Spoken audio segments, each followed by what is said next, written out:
luar negeri aja optimis bahwa kita akan naik, ya. Jadi kita jangan pesimis. Kita harus tetap apa? Optimis, Bapak Ibu sekalian. Oke?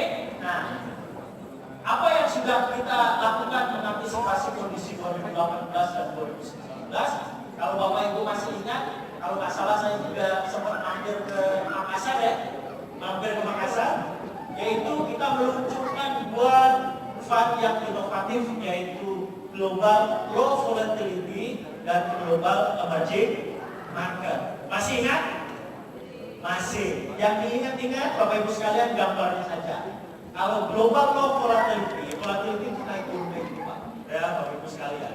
Ya, gambarnya JIP. JIP itu tahan terhadap goncangan. Benar nggak? Iya. Jadi ingat-ingat, kalau pasarnya masih goncang kayak gini, ya bagusnya pakai global low. Dua negara ini saling memberikan tarif tambahan atau ongkos tambahan apabila ada barang yang masuk dari negara tadi musuhnya.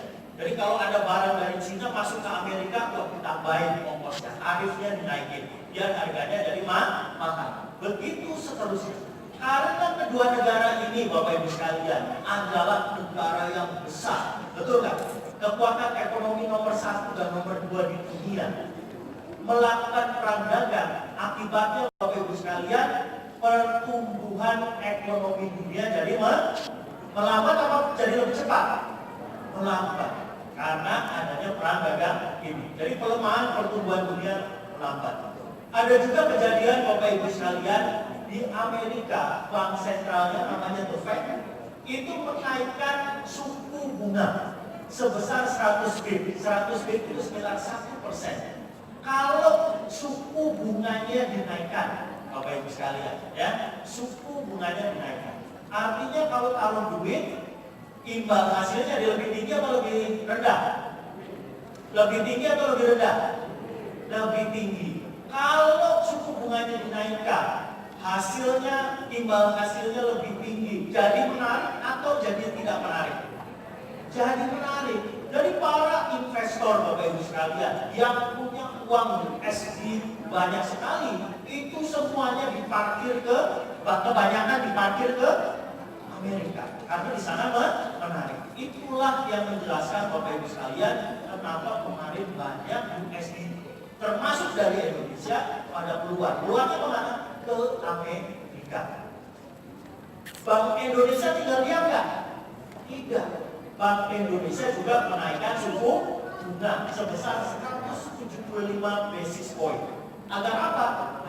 Nggak usah pergi ke Amerika, dananya nggak usah keluar ke Amerika, di sini aja. Karena di sini juga suku bunganya tinggi. Itu kejadian.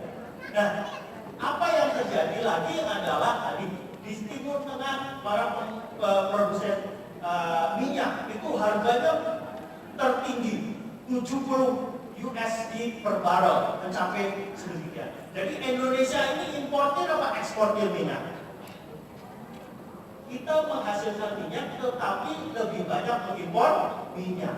Jadi Bapak Ibu sekalian, dengan kenaikan harga minyak, maka Indonesia juga butuh uang banyak untuk membeli minyak atau impor minyak. Impornya belinya pakai apa? Dolar. Kalau membutuhkan dolar yang banyak, Bapak Ibu sekalian, itu imbasnya adalah pelemahan rupiah. Ya, dolar $1 jadi berapa kemarin? Sempat berapa? Levelnya itu berapa? 15.000 atau turun 1,5%. Kira-kira kejadiannya seperti itu yang terjadi di 2018. Baik atau berita kurang baik untuk 2018? Kurang baik, Bapak Ibu sekalian. Ya, ini yang menyebabkan indeks kita, semua saham-saham yang melantai di bursa efek Indonesia, ya, itu turun sebesar 2,5%. Turun, ya, 2,5%. Kemudian untuk Jakarta Islamic Index turun lebih dalam lagi sebesar 9,73%.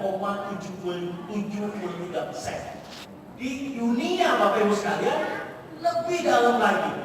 Lebih dalam lagi turunnya adalah sebesar 10,44%. Jadi kondisi yang kurang menguntungkan ini, kurang baik ini tidak hanya terjadi di dalam negeri, tetapi juga terjadi di luar negeri. Sampai di sini bisa dipahami? Bisa. Terima kasih. Tetapi Bapak Ibu sekalian, begitu banyak kejadian yang